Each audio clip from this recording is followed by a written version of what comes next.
Hello po! Ngayon po ay magluluto ako ng hijiki. Ito po hijiki.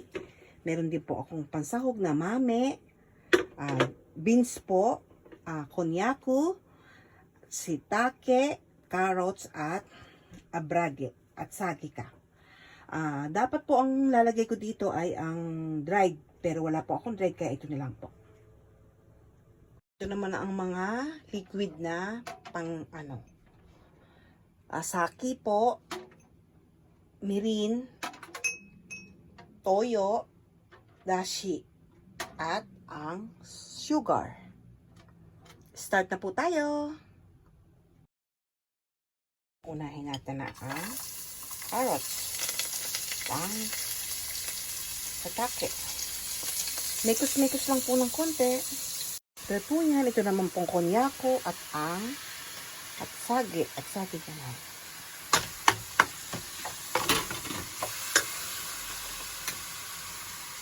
Isabay na rin po ang mame.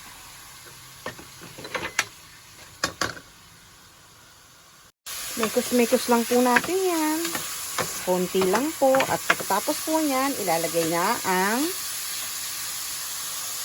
ilagay ko na po ang hijiki.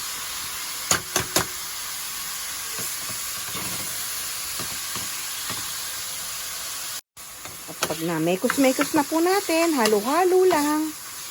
Ilalagay na po ang mga liquid na pangsangkap. Ito na po ang sake, mirin, shoyu, at ang dashi. Ito po lalagyan na ng asukal.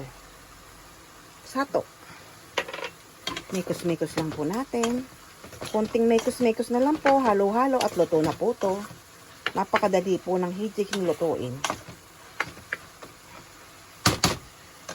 Very simple but healthy in the body. Ito po ay lalagyan ko ng goma abra, sesame oil.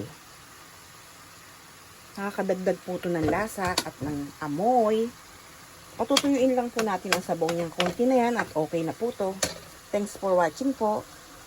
Favorite po ng anak ko ang hijiki. Ito po mga nilagay ko, mirin, dashi joyu, dashi, goma abra. Thanks for watching po. Huwag po kayo magsasawa. Yan eh, bye-bye. God bless. Finish na to. Bye-bye.